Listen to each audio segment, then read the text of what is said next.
નર્મદા માતા કી જય. બહુચરાંબે માતા કી જય.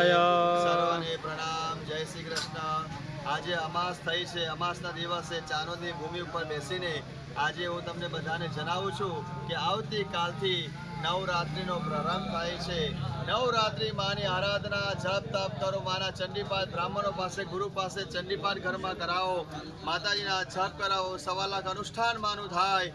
માની નવરાત્રિના અનુષ્ઠાનની અંદર એવી શક્તિ કૃપા પ્રાપ્ત થાય કે 10મા દિવસે જે આપણા અસુરો હોય, જે અસુરોનો નાશ કરવા માટે 9 દિવસ આરાધના જપ તપ કરવાનું મહત્વ છે.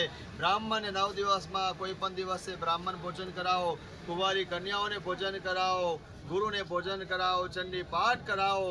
આ નવરાત્રિમાં જે પણ આરાધના જપ તપ માનું થશે કરશે એના જીવનની અંદરથી આદિ વ્યાધિ ઉપાધિનો નાશ કરી આદિ દૈવિક આદિ ભૌતિક આધ્યાત્મિક ત્રિવિધ સુખ શાંતિ પ્રાપ્તિમાં જગદંબા કરાવશે. મહાકાલી, મહાલક્ષ્મી, મહાસરસ્વતી, ત્રિગુણાત્મિકા જગદંબા 3 દેવી એક સમાન થાય, એક સ્વરૂપ બને અંબા માતાનું, તો અંબા શક્તિપીઠ બને છે.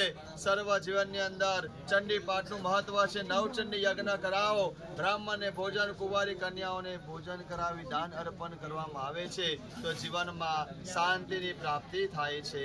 બોલો નર્મદા માતા કી જય. બહુચરાંબે માતા કી જય.